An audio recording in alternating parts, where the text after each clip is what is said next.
Illinois played their first exhibition game of the season on Sunday against Ole Miss, and there was one position group that I got to watch that I all of a sudden feel really, really optimistic on. Locked On Illini. Let's go.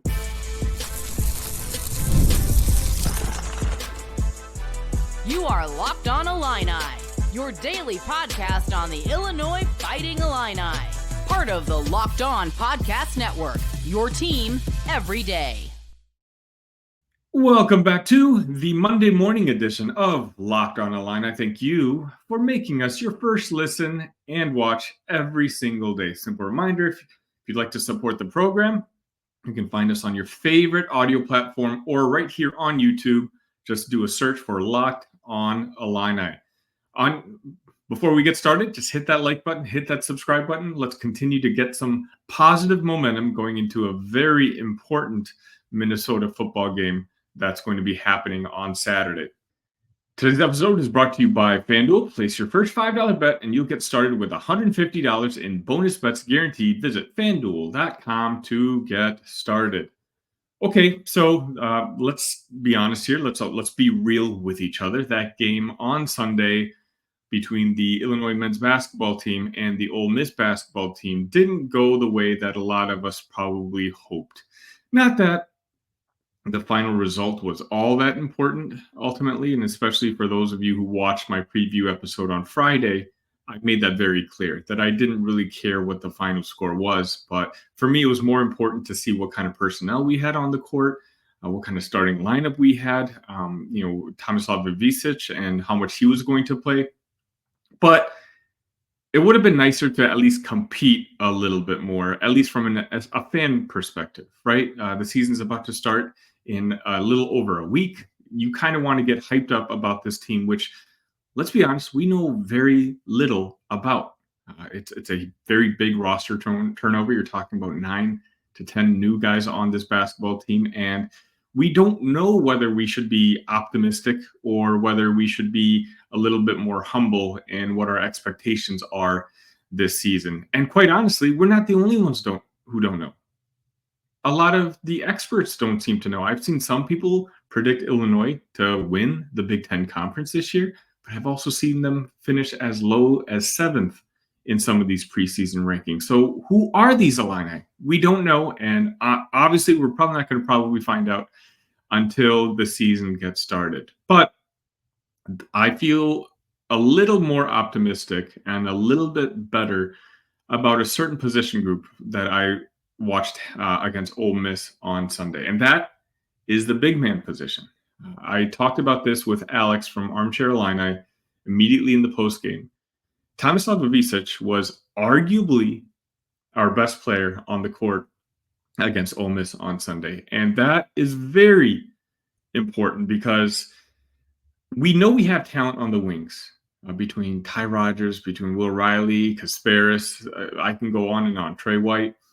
What I was unsure about is with the big men, whether we had a rotation, what it was going to look like. Were we going to count on Morez Johnson as a freshman to be our starting big? Was it Carey Booth, who had an up and down year as a freshman at Notre Dame? But I do think that, and of course, this comes with a full disclosure.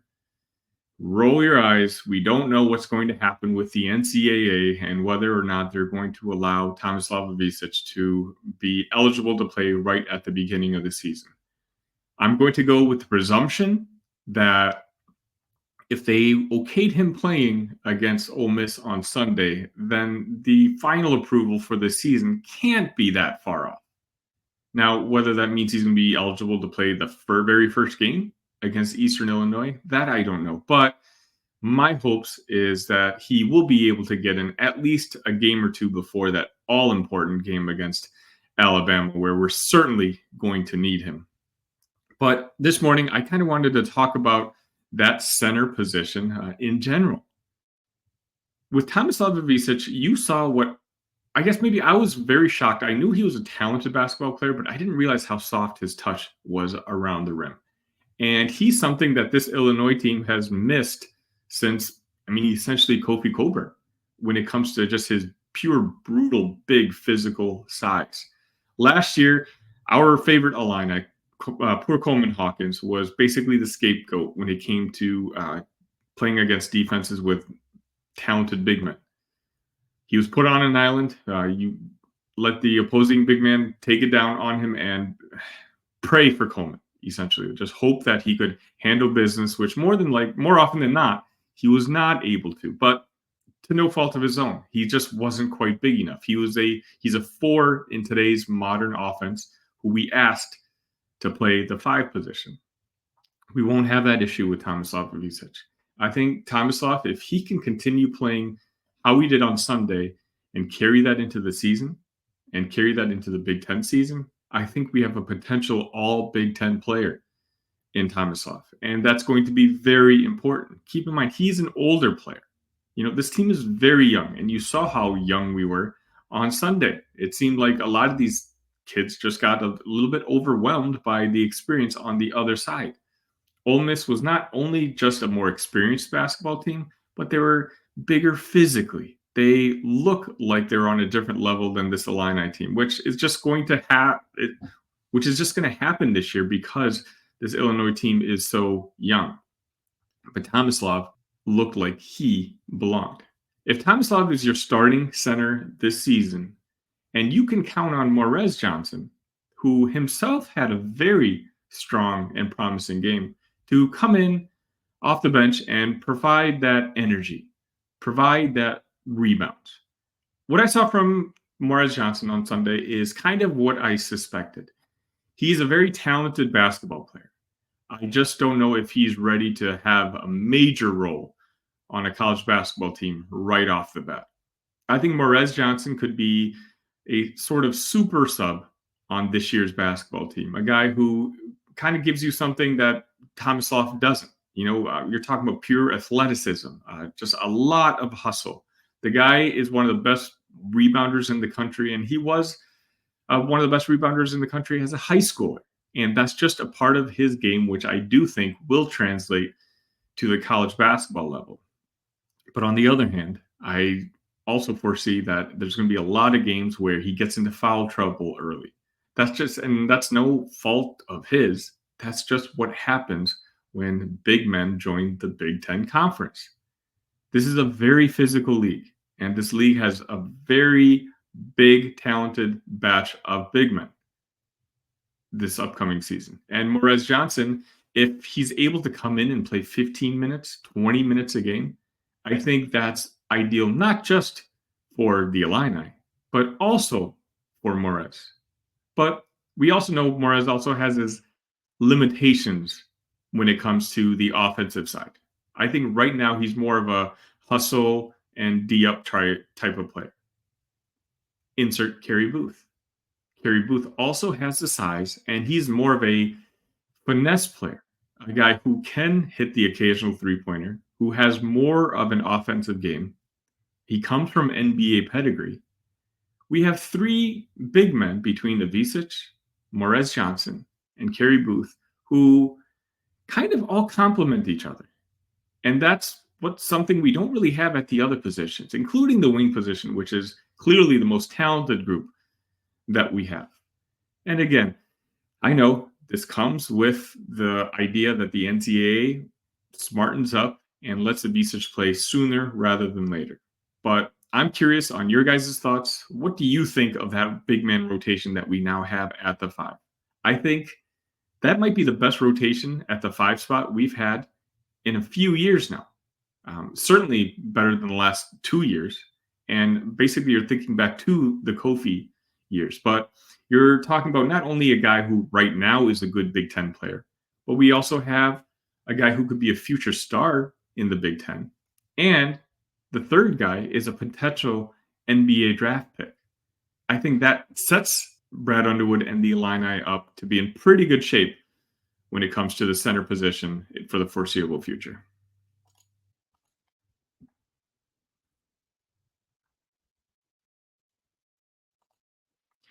Get ready to tackle the NFL action with FanDuel, America's #1 sportsbook. Because right now, new customers can bet $5 and get $150 in bonus bets if you win.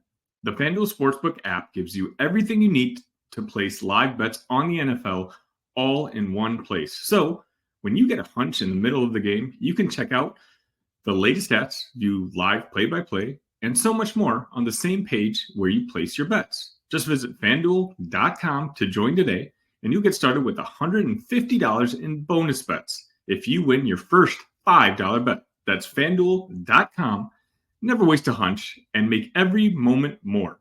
FanDuel, an official sportsbook partner of the NFL.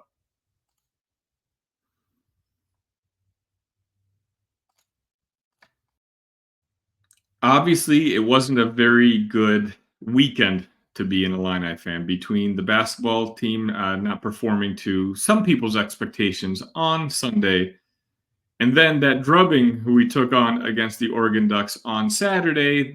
I think it's safe to say that there's been better times for fans of the orange and blue. And I'm not going to sit here and lament and feel bad and review that Oregon game all that much this week, because I don't know what we're going to learn from it. Mainly because I've said this and I keep repeating myself, but that Oregon team was just on a completely different level.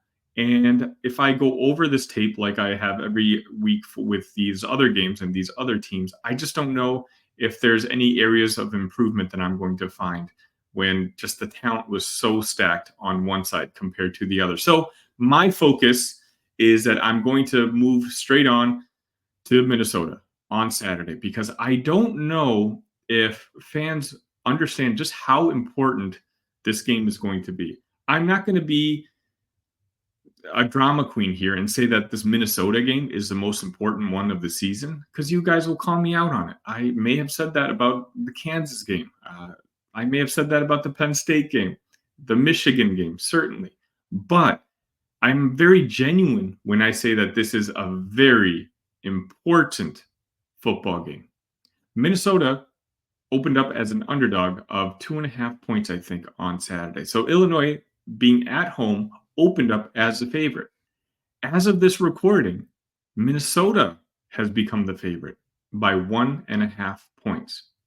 Minnesota is a very good football team, and they had a very impressive game this past weekend, unlike what Illinois did. Now, I know Bret Bielema and Illinois has had some success against Minnesota the last couple of years, and Bret Bielema has had success against Minnesota essentially his entire career.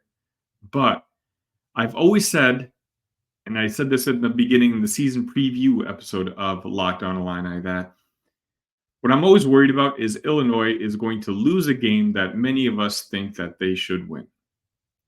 Losing against Penn State, whether we like it or not, is acceptable. Losing to Oregon, at Oregon, whether we like it or not, is acceptable. But losing a home game to Minnesota, that's where we could be leading into potential trouble. Right now, enthusiasm for Illinois football is as high as it's been in a very, very long time. We've already sold out a couple of games this year, and I think we're actually pretty close to selling out this game against Minnesota. We all recognize 6-2 is still a very good record for a football team. But what I'm worried about is if Illinois comes out of the gate and struggles against Minnesota and ultimately loses, all that enthusiasm that this fan base has right now for the football team starts to wane a little bit.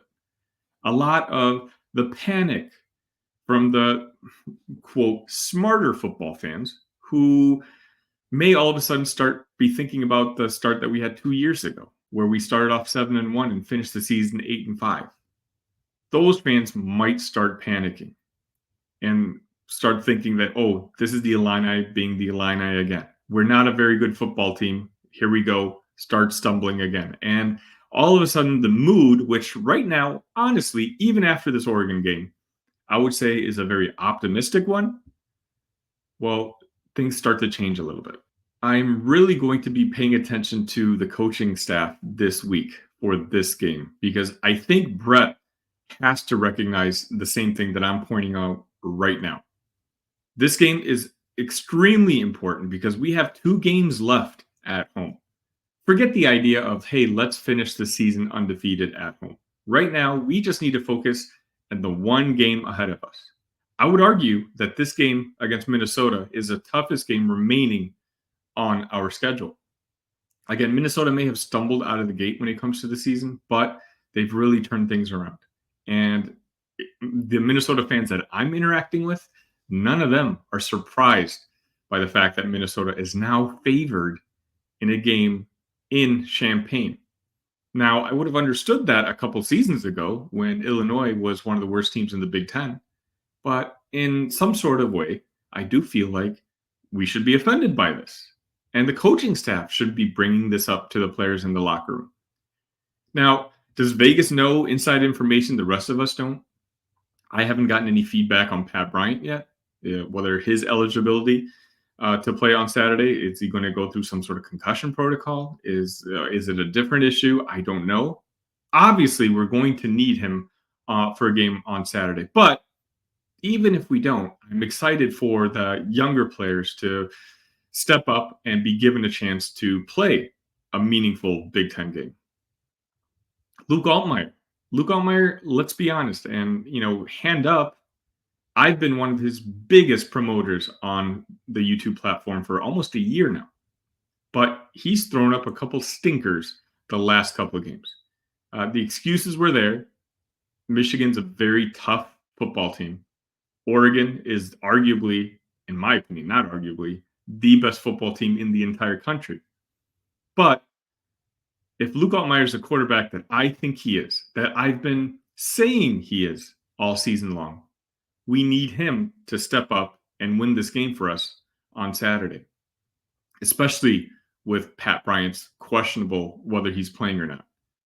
We have a solid running game. We obviously have issues on that offensive line. There's going to be a couple of games every year that you're just going to have to count on your quarterback winning for you. Minnesota has a very good quarterback themselves in Max Brosmer. They've got some talented wideouts, and we'll do a preview. I'll have a Minnesota insider on at some point this week. If you have a personal one, if you're a Gophers fan watching this, and there's a guy who you want to give more publicity to and promote, tag him in the comment section or something, and maybe I can reach out to them and we can bring them on. But this Minnesota football team, they may not be ranked, but the last couple of weeks, they're certainly playing like it. And as I mentioned earlier, they're coming into this game supremely confident. Is the confidence wavering when it comes to the Illinois football team? I don't think so. The fan base might be a different question, but I think in that locker room, Bret Bielema has the team culture in a very good mental spot right now. But this game is going to be important for, in my opinion, the perception of where Illinois football is right now, because a lot of people are just unsure. Big Ten Ted, a frequent member of the show every Tuesday, me and him exchanged a couple of texts, and he mentioned to me, he's like, hey, Minnesota is really good. This game is going to matter for Illinois to show that, yeah, we've been lucky. And maybe we aren't really as good of a team that 6-2 implies. But does that mean we're a 4-4 team that just happens to get lucky? I don't think so. I think we're better than that. And beating a team like Minnesota at home tells me that, hey, good teams take care of business at home. We're not going to have the talent disparity against Minnesota that we had against Oregon or even Michigan.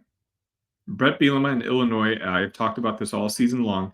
What we tend to do is, because this coaching staff is so good at their jobs, we do pretty well against teams that are at or maybe even slightly above our talent level, and we can still be coached up and beat them in a game of football.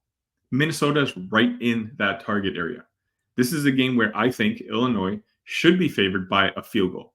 That opening line, which was -2.5, implies that this is a pickup because the game is in Champaign.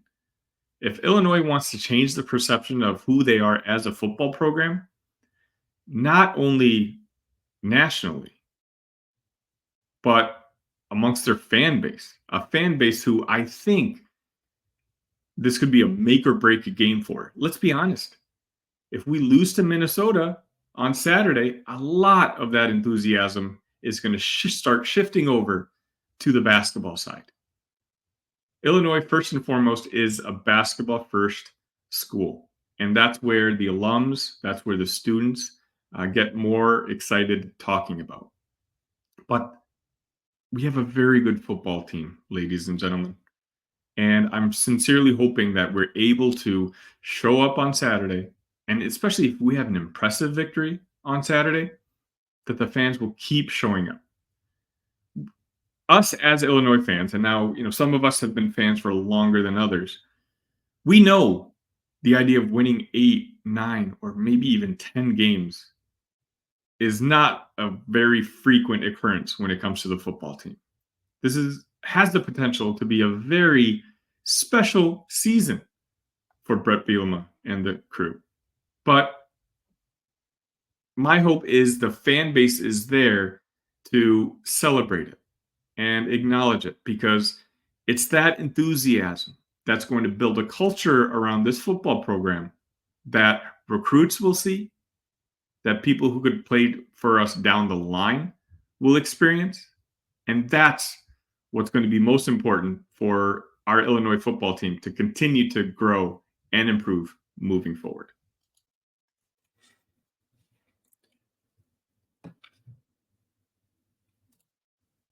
The NBA season is officially underway, and now's the opportunity for you to be able to check out your favorite team in your favorite arena. I mean, come on, who does not want to check out a game in that new LA Clippers arena that Steve Ballmer built? If you've seen clips of that, it looks like a complete state-of-the-art, futuristic type of arena. And the place to find these tickets is the GameTime app. The GameTime app features all-in pricing. Toggling this feature shows the total upfront with no surprise fees at checkout.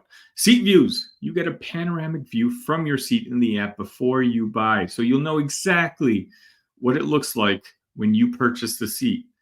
And also, of course, it comes with the lowest price guarantee, or GameTime will credit you 110% of the difference. Take the guesswork out of buying tickets with GameTime Picks. Download the GameTime app, create an account, and use code LOCKEDONCollege for $20 off your first purchase. Terms apply. Again, create an account and redeem code LOCKEDONCollege for $20 off. Download GameTime today. What time is it? Game time.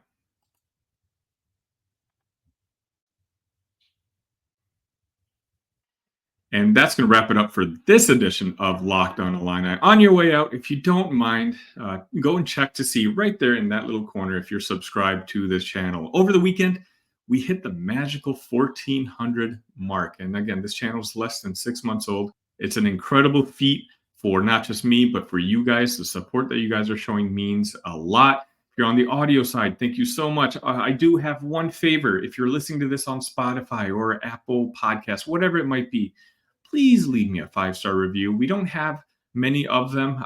That could really help if you, again, it doesn't cost you guys anything, but if you want to help support the show, I've done content for the Illini every single day for almost a week and a half now, and I'm going to continue to do that just because you guys are so incredible in the enthusiasm and support that you guys give me. So again, on the YouTube side, if you can hit that subscribe button for me, I'd really appreciate it. Maybe send it to old roommates of yours at U of I, or just friends in general who are really excited about this basketball season coming up. And on the audio side, whether it be Spotify, Apple Podcasts, whatever you listen to, if you can take a moment whenever you have time and maybe just leave a quick 5-star review. And if you want, I can read it on the air, or if you have a question, leave it in the comment section, whatever you can do. Just know I appreciate all of you guys stopping by every single day. And tomorrow and this week, we're going to be having a lot of Minnesota content. We're going to be breaking down some of these position groups on the basketball side, just like we did the center position today. I hope you're joining me for the ride. And until then, ILL, love you guys.